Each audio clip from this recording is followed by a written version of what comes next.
That's more than double the inflation rate. The reason we also introduced the inclining block tariffs was exactly to cushion the poor. Uchuwe ngembuzo kwaba incane indawo namhlanje umkhandlu ulawula igezi iNERSA ngokukhuphulela intengo yegezi ebuthilweni. Some employers go as far back as 20 years where they've been defaulting with the payment of contributions. Abanye abasebenzi bathena bayokuhlola ngepotweni bathola kuhloga ngitsho nokhokho ukuthi uport yabo. It's very important for us to start on a good note, to set the tone very high for ourselves, give ourselves momentum. iKaizer Chiefs ithi ibophele ngenkabi ezitsha yokulengisa umutsha kwaphela kule season.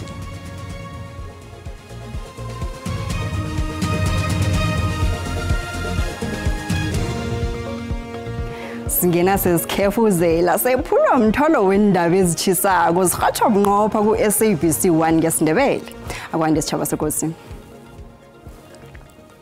Ungqongqotjhe wegezi uGosiyen Suramokgopa uvumile ukuthi intengo ephezulu yegezi ibabetha ngesikhwameni abantu abahola kancane nabahola phakatshana. Umkhandlu ulawula igezi uvele ngaphambi kwekomiti yezegezi namhlanje eParlamente ukuyokuphendula ngendaba yokubiza kakhulu kwegezi. Amalunga weParlamente abekafuna ukwazi ukuthi iNERSA ifika njani esiqondweni sokukhuphukisa igezi kangaka. Amalunga weParlamente athathwenyekile ngokubiza kakhulu kwegezi elizweneli.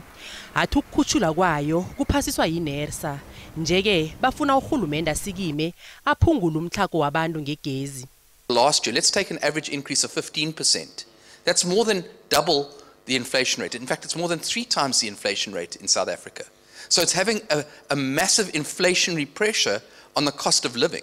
And I'm not convinced, Mr. Bakula, that NERSA is taking that into account. The tariffs that are up now, just worried that businesses will face increased operational cost, which might lead to higher prices for consumers, and that will have jobs cuts and even businesses closing down.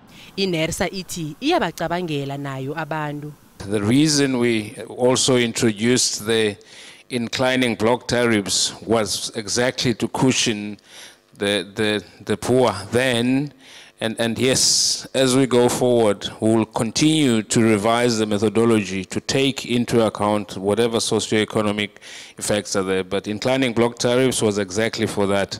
But maybe its implementation and its time has passed, and we have to look at something different. Uhulumende uthi uyazazi intshijilo zabantu ngentengo yegezi.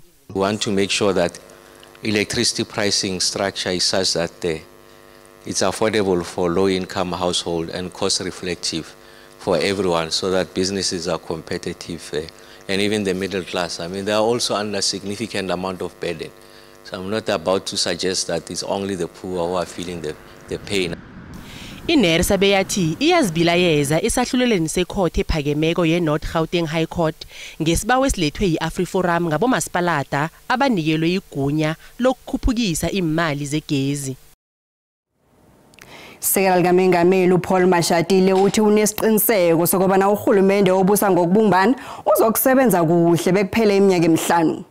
Kanti nabekaphendula ngensolo zobukirikitshane kusolwa ngazo ungqongqotjhe wezobulungiswa uThembisa Simelane uthi uSimelane unelungelo lokuthi indaba yakhe le ilandelwe ngokwekambiso yomthetho.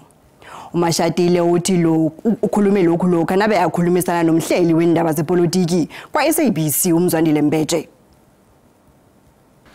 Uhulumende wokubusa ngokubumbana ubunje ngemva kobanyana iANC iloba amavuta amaningi ngamakhetho wangomhla ka29 kuMrhayili. Isekela likaMengameli uMashatile uthi uhulumende wokubusa ngokubumbana unesendlalelo esiqinileko yeke uzokusebenza kuhle bekuphela iminyaka emihlanu. uMashatile ungezelele ngokuthi abaholi bepolitiki bayasebenzisana ukulwisana nokubiza kakhulu kwepilo. It's not based on sentiment.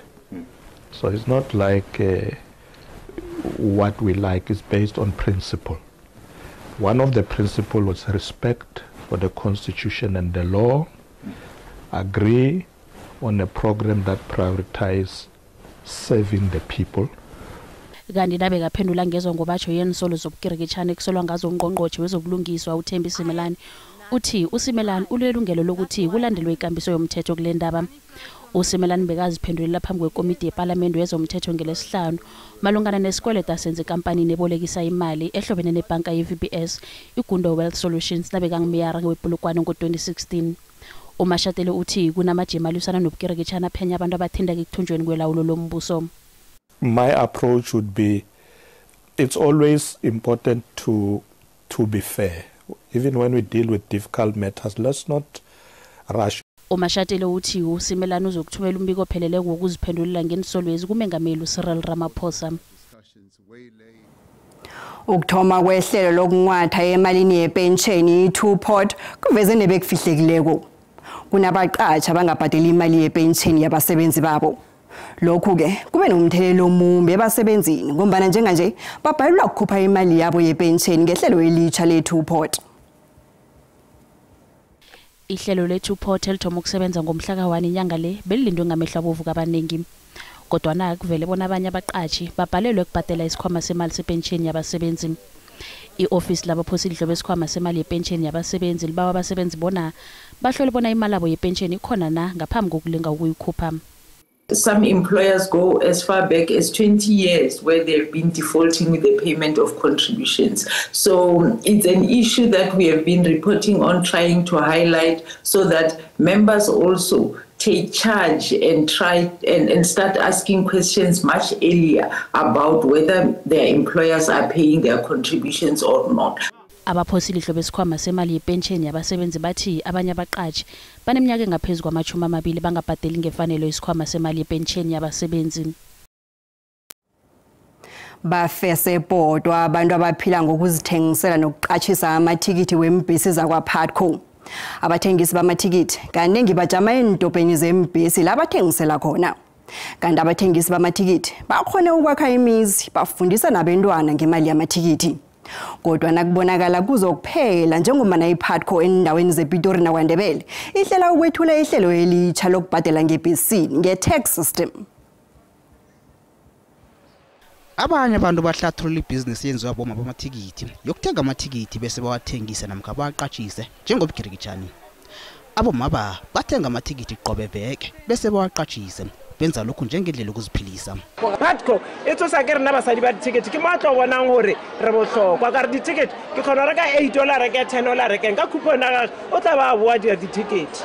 Kana nna ke le one ka a week ke mo fa submit 3,000 or 4,000 so o tla ke tšhelete again o tla kera go kae ya ra khona patela ba bereki ba ga income e ntshi ke rena bo mema di ticket. Ikhampani yenthuthi PATCO yethula ihlelo litsha lama-smart tap system ebabinge ngalo ukujugulula indlela yokukhwela imbhesi. Abomama bamathikithi ngendlela ebadume ngayo eindaweni zangapha ku North Region yethu abantu bebathenga amathikithi maqede ukulithenga bese athengisela abantu abangayi njalo edolobheni okusho ukuthi umuntu ongadingi i-weekly noma i-monthly ticket uyaya nje uyabuya but ke uzobhadala kakhulu makangangena ebhasini akhipha imali. Ngcono yenze njani alithole kubo mama bamathikithi. Sithi akusenasidingo salokho manje. Nakusenjalo abakhweli bembhesi bazwakalisa imbono ehlukileko. Abanye bayalibuka hle kanti abanye bazwakalisa ukuthwenyeka nokuzaza ngejuguluko. Uyalithenga usuke ubambe kugule uhlezi inyanga yonke ekhaya imali yakho ayisabu inkosi yokuthoma phasi. Siba abantu nje abanye siberega ama-2 days ama-3 days kade uPATCO lo yena sidla ngoba na ukhwele i-3 days i-2 days akho le yawuluzile. Ihlelo lijeli liyokungena esikhaleni samathikithi wephepha wakade. Ihlelo le-tap system qale bona lisize khulu labo abasebenza amatorho ngelimi labo abathi ma-piece job abangena kanye namkha kabili emsebenzini ngeveke. Kodwa naqale bona libe nomthelelo omumbi kilabo abaziphilisa ngokuthengisa amathikithi.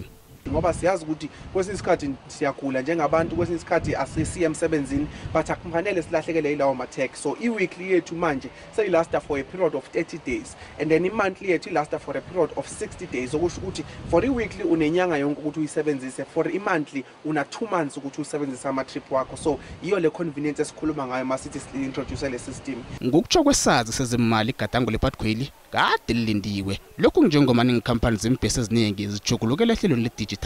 iPATCO iyokunciphisa indleko zayo njengoba ngeke saprint amathikithi. Since they won't be printing now and then, people will just load money into that particular card, then that definitely should, number one, save costs for the company. Ukungena kwehlelo lijili yokutshaba mabaningi beMarabastad naKwaNdebele bangazi ukuthi ingomso lwaphathelini.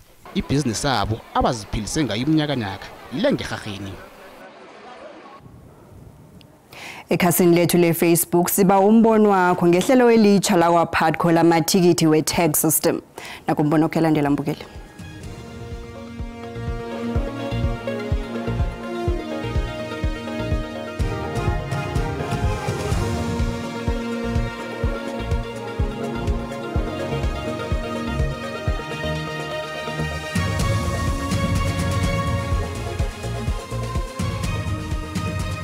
uPUTCO usheshe waqala ukuthi mhlawumbe usheshe ufake le textile yabo ukube mhlawumbe basinikeze ithuba basifundisa saba nolwazi olunzulu. uPUTCO yenza umbono omuhle kakhulu mkhasho ukuthi isebenzisa ikarata ngoba thina abantu abamnyama sihlakaniphe kakhulu mkhashi siyazenzela amatikiti we-fake we-PUTCO. Ndingabambisa abantu inkonzi yonke lonto leyo abantu bazakwazela phi manje ukuthenga itikiti leveki okanye lenyanga makuzothekwe emakadini wabo khona imistake mayenzekile ekadini izalungiswa njani. Imbhesi zilungele indlela na for ukuza amatheke lawo akulungi imbhesi indlela ezobalula kubagibeli ezoba nezithelo ezinhle. Indlela ekhuselekile yokuphatha amakhadi bangaphatha ukhetha abantu babanjwe inkunzi lemigulukudu ikhoye. Vele nawo amanye amabhasi anje ngoRiava nje sekusebenza yona i-tax system mawungena nje ebhasini ukhipha ikhadi lakho lelo utheke ngalo. Inobi uyayibona ba lento eyenzeka izamuyisa makaqine kuPUTCO enze into akayibonayo ba izamenza bamakinyuka bheke phambili. Umbono ngeumbukeli SABC ayizokuthwesa umlando ukuziphendulela ngombono wombukeli. Somkhandlu wezefundo eGauteng uthi umnyango wakhe uyoqalisisa inililo eziveziweko okulandela umchagalo obanjwe ngaphandle kwesikolo iHoërskool Gewelges ePumalanga ePitori. Lokho kuza ngemva komchagalo obanjwe ngaphandle kwesikolwesi okhombela ukuthi kujanyiswe uprincipal wesikolwesi okulandela isehlakalo sokuninana ngokobutshaba. Usomkhandlu wezefundo esisekele eGauteng usikimele phezulu ngemva kokuzwa umkhosi ngendaba le. Kwenzeka konke lokhu nje kunesinye godi isibawo esenziweko sokuthi uprincipal wesikolwesi ajanyiswe ngezwa ngobatsho yokungararululi kuhle indaba yombango yobutshaba owenzeka esikolweni esi. Usomkhandlu uzakwalisa ukuzwelana nomndeni othindekileko. I really do feel for the parent who feels that their child was they were forced to really in that context. So there are processes in place where the parent can come back and really speak to the department. Nanyana uyise womfundi lo avumile ukuthi umntwana wakhe akhutshe esikolweni esi uthi batsho bekungekho kwenza ngenye indlela njengombana impilo yomntwana wakhe beyisengozini. When I went to report it, then the principal or the Department of Education then said again, the same people are back with the same problem. You are becoming a problem in the school. And we should sit down and perhaps if your daughter maybe moves away from the school, it will be better for everyone. Kanti nakusenjalo imphathimandla zomnyango wezefundo eGauteng bayokuhlangana nabanye abachochozeli abachagalako ngaphandle kwesikolesi ukuthi iphenyisiswe indaba le bekujanyiswe noprincipal wesikolesi. Nasibuya Ntolo. Labantwana sibakhuzele njalo ukuthi lezi zinto ngezabo abazivikele ubusuku nemini. Ingwenyama yamaNdebele omakhosoke wesibili nababelani banikele ngama-solar panel enkolweni. Bathi ifundo yabantwana ayingaqindeliseki ngokuqindeliseka kwegezi.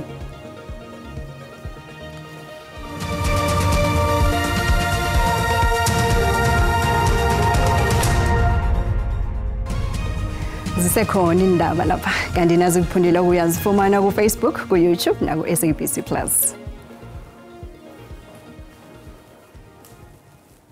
Icala likamfundisi uPaseka Motswening owaziwa ngoMboro liyokulayelwa kusasa eKhodo kaMagistrata wePalmridge ekuruleni.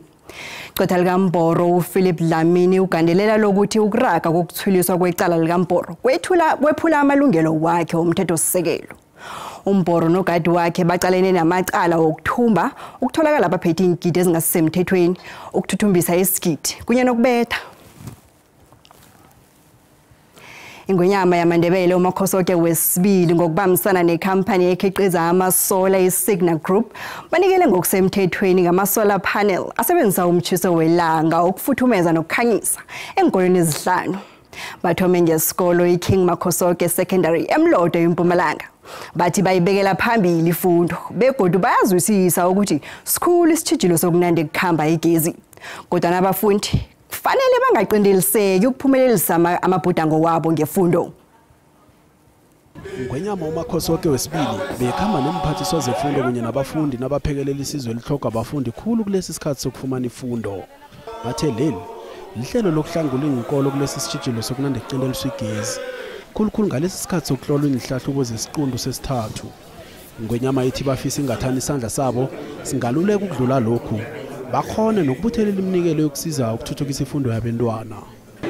Labantwana sibakhutuzele njalo ukuthi lezi zinto ngezabo abazivikele ubusuku nemini sikhombele namakhosana nabaholi ngokuhlukahlukana abakhona la endaweni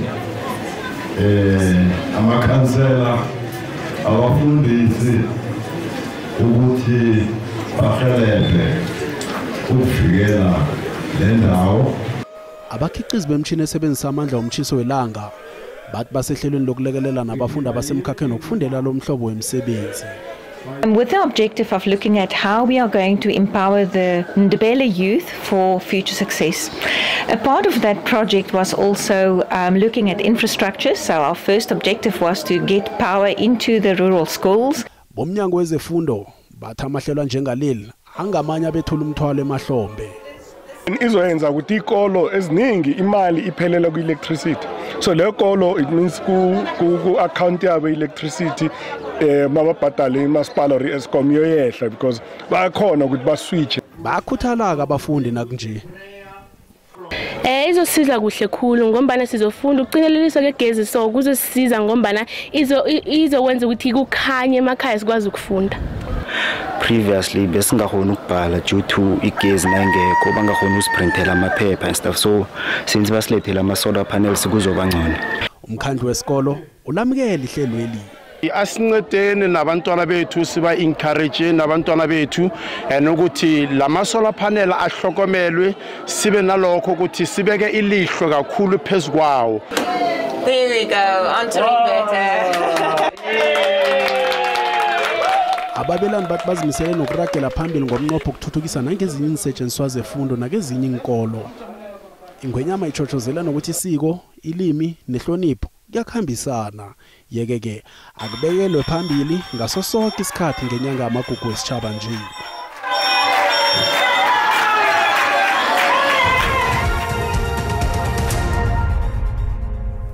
Kezemali ranta liqinile alinganiswa nezinye imali ezikolo.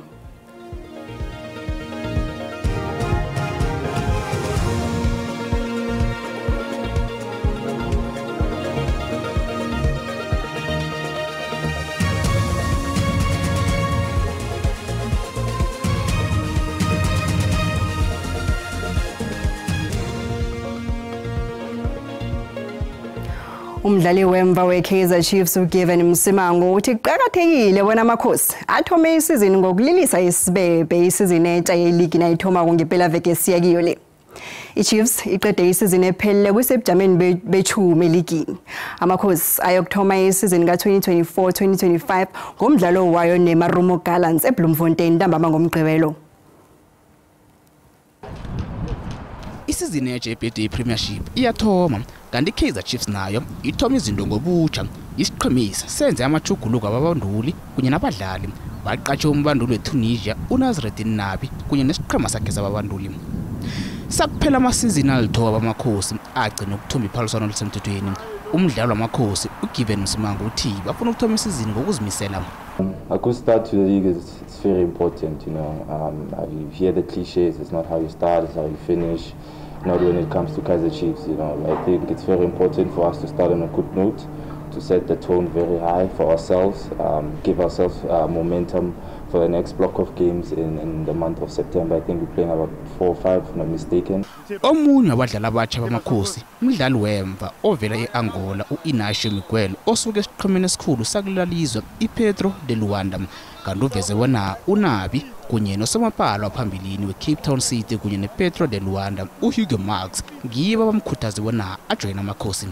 Just told me don't think twice, you know, Kaizer Chiefs, it's biggest club in South Africa, in Africa, world recognized, and if I want something different on my career and a new challenge, there is no better club to go and try to do something different. So yeah, Hugo Marquez, he forced me also to move here. It makes me happy also. Amakhosi abambana neMarubo Gallants etatawini leFree State eBloemfontein ngomgqibelo umdlalo uthoma inamachuma 3 imzuzu ngemva kwesimbi yesihlanu. Njenganje asizwe bona abazumi bafika phi namhlanje. Akwande sibu. Akwande namabona silotshisa umbukeli okhona usekhaya kungolosithathu namhlanje lihlelo elikhethekileko. Namhlanje sicheja indaba umtjhado wesintu ukuthi uyini umtjhado wesintu, utloliswa nakwenze njani, usebenza nakwenze njani umtjhado wesintu. Umlaleli naye somnikela ithuba lokubana angabuza namtjana abanomfakela ngendlela yena azi ngakhona ngomtjhado wesintu. Ngikho ke sikuphetheko namhlanje kungolosithathu, sithokoza ithuba. Sithokoza sibu. Njenganje asiphethe ngapha.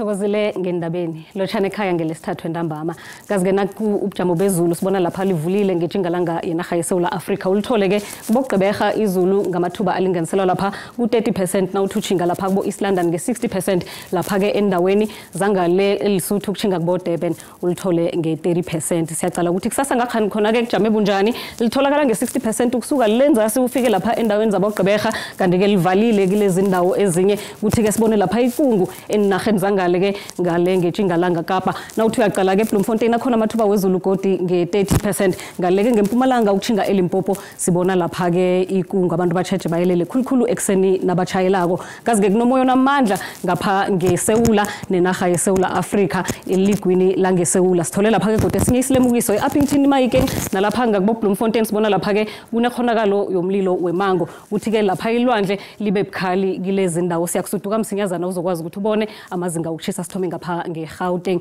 lifuthumele ngemva kwamadina liza kuthoma ekseni lithi ukuphola ngokuhamba kwesikhathi ke bese liyafuthumela ngaleke ngeLimpopo sibona ke nakhona lifuthumele endaweni ezinengi lapha ke eMkopane kungakuyachisa liphalale khona ke kuchisa khulu nge33 degrees lapha ke eMpumalanga sibona lifuthumele endaweni ezinengi esikhukhuza ngakuyachisa kubomhlanga kufuthumele ngemva kwamadina eKwaZulu Natal sibona ke yachisa endaweni ezinengi lapha eDurban la kufuthumele khona nge27 eMpumalanga Kapa sibona ke nayo endaweni ezinengi zifuthumele kanti ke lapha eMthatha khona ke liyachisa nge31 Jingalanga Kapa lapha eCape Town eHermanus nalapha kubo Cape Agulhas libonakala lingathi Makhaza pheze imini yonke lapha ke eNorthern Cape sibona ke iSpringbok iMakhaza neSutherland ngokuhamba kwesikhathi iKimberley ke yona ke ifuthumale ichise lapha ke eKurumane Freystata sibona lapha eWelcome ngokuhamba kwesikhathi ngemva kwamadina liyachisa ngabo 32 noma ke lithoma ekseni lipholile ngeNorthwest ngokugcina sibona lapha ke iTosca Vryburg boMahikeng liyachisa hle ngemva kwamadina noma ekseni lithoma lipholile bunjalo ke ubujamo bezulu besikuphathele bona namhlanje sasibona negodi ngesikhathi esilandelako dido